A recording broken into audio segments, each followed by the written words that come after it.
ஆந்திரால இருந்து சுனில்னு ஒருத்தர் வரணும், பீகார்ல இருந்து ஒரு பிரசாந்த் கிஷோர்னு ஒருத்தர் வரணும் அப்படின்னா உங்களுக்கு கேட்குறேன், உங்களுக்கு எல்லாம் மூளைன்னு ஒன்று இருக்கா, அறிவுன்னு இருக்கா, ஒன்று இருக்கா இல்லையா? இவங்களெல்லாம் தாண்டிய கொம்பனா பிரசாந்த் கிஷோர்? அப்புறம் எனத்துக்கு நீ வேற நீ சொல்லுங்க தம்பி, எதையாவது பேசிக்காது தம்பி. என் தம்பிக்கே ஏற்கனவே ஜான் ஆரோக்கியசாமி, ஆதவ அர்ஜுனான்னு 2 பேர் இருக்காங்களே, 2 பேருமே வேலை செஞ்சு நல்லா கெட்டிக்காரங்க தான். அப்புறம் இவன் இதுக்கு பீகார்ல இருந்து ஒருத்தன், பீகார்ல இருக்கவனுக்கு அறிவு இருக்கு, தமிழ்நாட்டில் இருக்கவனுக்கு அறிவு இல்லையா? இங்கேயே பிறந்து வளர்ந்தவனுக்கு என்னை கொண்டு இந்தியாவுக்கே ஸ்ட்ராட்டஜி பண்றேன், கொஞ்சம் காசு கொடு. இந்தியா அகில உலகத்துக்கு ட்ரம்ப் கிம்பு எல்லாருக்கும் நான் ஸ்ட்ராட்டஜி பண்றேன், காசு கொடு. இந்த சோகால்டு இந்த ஸ்ட்ராட்டஜிஸ்ட்ங்கிறாங்கல்ல, இந்த அரசியல் தேர்தல் வகுப்பாளர்கள், நாங்கள் என்ன கேட்குறோம், பன்னெடுங்காலமாக இந்த நாட்டில் நீங்கள் கட்சி அரசியல் தேர்தல் அரசியலையே செய்றீங்க, நீங்கள் மக்கள் அரசியலையே பேச மாட்டீங்க, முன்னெடுக்க மாட்டீங்க.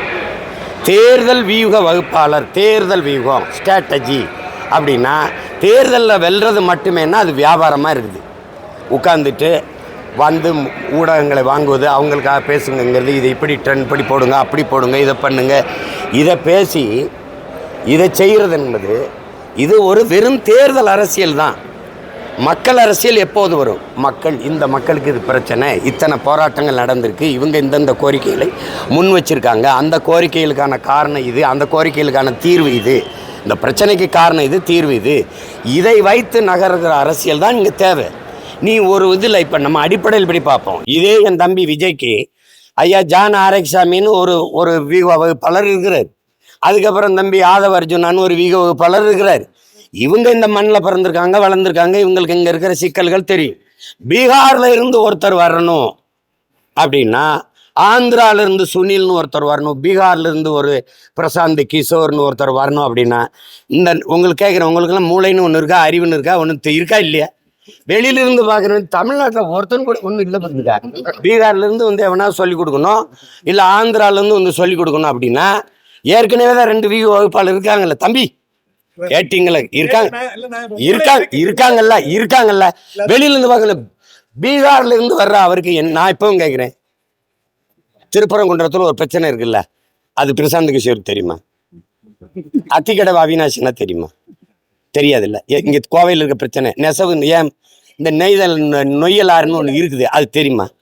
அப்புறம் எனத்துக்கு நீ வேற நீனு மூளை இருக்கிறதான்னு சொல்லி விஜய் கேட்குறீங்களா? இல்லை பொதுவாக சொல்கிறேன் தம்பி, இந்த இனத்தில் இப்போ ஐயா கருணாநிதி, அம்மையார் ஜெயலலிதா வரைக்கும் இது தேவைப்படல இல்லை? அவங்க எல்லாம் வீக வகுப்பாளர். இப்போ நான் அதிமுகவில் கேட்குறேன், ஐயா செங்கோட்டையன், இல்லை அங்கே இருக்கிற பெரிய தலைவர்கள், இவர்களை தாண்டிய ஐயா எடப்பாடி பழனிசாமிக்கே தெரியாதா? கீழ்நிலையிலிருந்து வந்த தலைவர்கள் அங்கே இல்லையா? இப்போ திமுகலே ஐயா துரைமுருகன், டிஆர் பாலு, திருச்சி சிவா, ராசா, இவங்களெல்லாம் தாண்டி ஐயா நேரு, இவங்களெல்லாம் தாண்டிய கொம்பனா பிரசாந்த் கிஷோர்? சொல்லுங்க தம்பி, எதையாவது பேசிக்காது தம்பி. 300 கோடி கொடுத்தா எல்லாரும் வேலை செய்வான். என்னத்தையாவது பேசிக்காது தம்பி. என்ன வேலை? 10 ஆண்டு கால ஆட்சி, மாறுதல் தேவைப்படுது, பல கட்சி கூட்டணி. எப்படியும் இந்த 10 ஆண்டு கால ஆட்சிக்கு ஒரு மாறுதலை மக்கள் விரும்பும்போது நீ குருவி உட்காரும் போது பணம் பல விழுந்துருச்சுன்னா அந்த கதை தான் இது. நீயே தான் நின்னிய பீகார்ல ஒத்த தொகுதியில ஜெயிக்க முடியலையா? ஸ்ட்ராட்டஜி என்னாச்சு? நீ எளிய பிள்ளைகள் ஓட்டு காசு கொடுக்காம, காசே இல்லாம எங்களை மாதிரி நிக்கிறோம்ல, நீ பெரிய கொம்பாண்டா ஸ்ட்ராட்டஜிஸ்ட், வாடா இங்க வாடா, எங்களுக்கு என்ன சிரிக்கிறிய? காசு கொடுக்கணும், காசு கொடுக்காம வேலை செய்வியா? அவன் எதுக்குன்னு கேட்கிறேன். இங்கேயே மாபெரும் மேதைகள் இருக்கான தமிழ்நாட்டுல, அறிஞர் பெருமக்கள் எல்லா கட்சியிலும் இருக்கான். என் தம்பிக்கே ஏற்கனவே ஜான் ஆரோக்கியசாமி, ஆதவ அர்ஜுனான்னு 2 பேர் இருக்காங்களே, 2 பேருமே வேலை செஞ்சு நல்லா கட்சிக்காரங்க தான். அப்புறம் இவன் இதுக்கு பீகார்ல இருந்து ஒருத்தன், பீகார்ல இருக்கவனுக்கு அறிவு இருக்கு, தமிழ்நாட்டில் இருக்கவனுக்கு அறிவு இல்லையா? இங்கேயே பிறந்து வளர்ந்தவனுக்கு உலகத்துக்கு அறிவை கடன் கொடுத்தவன் தமிழன். நீ பாப்பா என்னை கொண்டு இந்தியாவுக்கே ஸ்ட்ராட்டஜி பண்றேன், கொஞ்சம் காசு கொடு, கொஞ்சம் காசு கொடு. இந்தியாவுக்கே அகில உலகத்துக்கு ட்ரம்ப் கிம்பு எல்லாருக்கும் நான் ஸ்ட்ராட்டஜி பண்றேன், காசு கொடு. உங்களுக்கான தொகை 300 கோடியே சொல்ற தேவையில்லை, நமக்கு தேவையில்லை. நம்ம இந்த நிலத்தின் மக்கள், நமக்கு இங்க இருக்கிற பிரச்சனை என்னன்னு தெரியும். இந்த நிலம் சார்ந்ததிலே பெரிய அறிஞர்கள் இருக்கிறாங்க.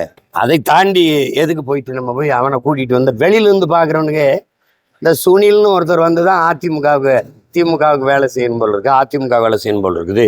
இல்லை பிரசாந்த் கிஷோர்னு பீகார்ல இருந்து ஒருத்தர் வரணும் போல் இருக்கு. அப்போ தமிழ்நாட்டில் இருக்கிறவங்களாம் எல்லாம் அப்படி மூளை வறண்டு போச்சு போல் இருக்கு அப்படின்னு. அதெல்லாம் அதை ஏற்க முடியாது. அது ஒரு தன்மான இழப்பாக தான் நான் பார்க்குறேன். இங்கேயே பெரிய அறிஞர்கள் இருக்காங்க, அவங்கள பயன்படுத்தலாம். இப்போ தனிப்பட்ட முறையிலே என் தம்பிக்கு சொல்கிறேன், 2 பெரிய விகோ வகுப்பாளராக வச்சுருக்கீங்க. அதான் ஜான ஆரோக்கியசாமி ஐயா, ஜெகன்மோகன் ரெட்டிக்கெல்லாம் வேலை செஞ்சு ஜெயிக்க வச்சவர், சந்திரபாபு நாயுடுக்கெல்லாம் வேலை செஞ்சவர். இது தம்பி ஆதவ அர்ஜுனா வந்து போன முறை திமுகவுக்கு வேலை செஞ்சவர். இப்போ அவங்களே போதுமானதுன்னு தான் நான் நினைக்கிறேன். அது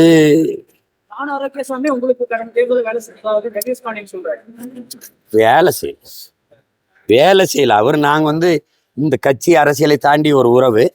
அடிக்கடி நாங்கள் சந்திக்கும் போதெல்லாம் ஐயா அப்படி பண்ணலாமுங்க, அப்படி பண்ணலாமாங்க.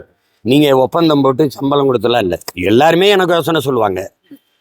நீங்கள் கூட அழைச்சி பேசி, அண்ணா அதை அதை அப்படி செய்யலாம் அண்ணா, நீங்கள் கொஞ்சம் கவனம் பண்ணுங்க. நான் ஒரு நாளைக்கு 100 ஸ்ட்ராட்டஜிஸ்ட்டு எனக்கு போடுவான். நான் உனக்கு வாட்ஸ்அப்பில் அனுப்பி விடட்டா பகிரியில். அண்ணா நீங்கள் இந்த தேர்தலில் நம்ம ஓட்டு ஒவ்வொருத்தருக்கும் மரக்கன்று கொடுக்கலான்னா, இது பண்ணலான்னா, எதையாவது ஒரு யோசனை கொடுத்துக்கிட்டு இருப்பான். அதெல்லாம் நீங்கள் சொல்கிற வீகம் தான் தம்பி. அது மாதிரி சொன்னவர் தான். ஒரு பேரன்பின் காரணமாக எங்கள் மேலே இருக்க அக்கறையில் சில இது இப்படி செய்யலாம், ஏன் அப்படி செய்யலான்னு. அவர் மட்டும் இல்லை, எங்கள் அண்ணன் ரவீந்திரன் துரைசாமி சொல்லுவார், என் தம்பி பாண்டே கூட சொல்லுவான், எடுத்து பேசுவான்னு. அதை இந்த மாதிரி யோசிங்கன்னா, இது ஒரு பிரச்சனையாக இருக்குது, கவனிங்கன்னா அப்படிம்பாங்க.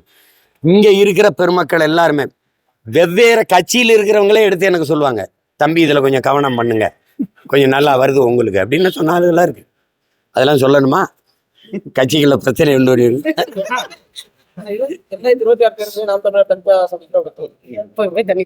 நான் வேட்பாளர் அறிவிக்கிற வரைக்கும் நீங்க இந்த கேள்வியை கேட்பீங்க, நான் அதை சொல்லிக்கிட்டே இருப்பேன். இது என்னத்தை நான் சொல்றது சொல்லுங்க.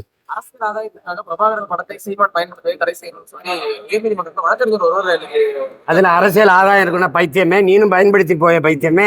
அதுக்காக தானே இவ்வளவு பாடுபடுறேன். எல்லாரும் வைங்களே, ஆதாயம் இருக்க பைத்தியமே, எதுக்கு பைத்தியமே அதை விட்டு வளர்த்தீர. நீ எல்லாரும் கட்சி படத்துலயும் போடுங்க, ஐயா கருணாநிதி படத்துக்கு இடையில போடுங்க, நம்ம ஜெயலலிதா பக்கத்துல போடுங்க.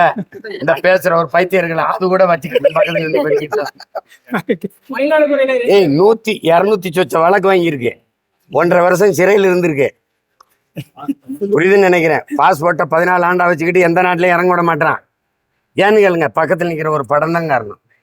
சும்மா ஏதாவது போயிட்டு ஆதான் இருக்குன்னா நீ எல்லாருமே பயன்படுத்துங்க தயவு செய்து.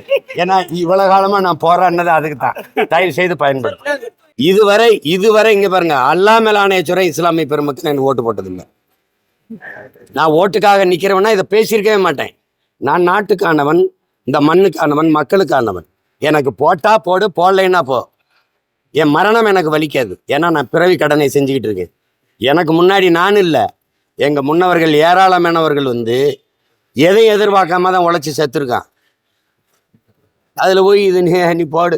நீ மக்களுக்காக நிக்கிறன்னா ஓட்டுக்கு அது காசு கொடுக்குற. எல்லாரும் ஓட்டுக்கு காசு கொடுத்து வாங்கிக்கிறீங்க, சந்தையாக்கிட்டீங்க. இதை வாக்கு விற்கிற சந்தையாக்கிட்டீங்க. அப்புறம் ஆகுன்னா ஒரு கேட்டால் ஏதாவது பேசிட்டா கைக்கூலிங்கிறது, கால் கூலிங்கிறது, அப்புறம் ஓட்டு பிச்சைங்கிறது.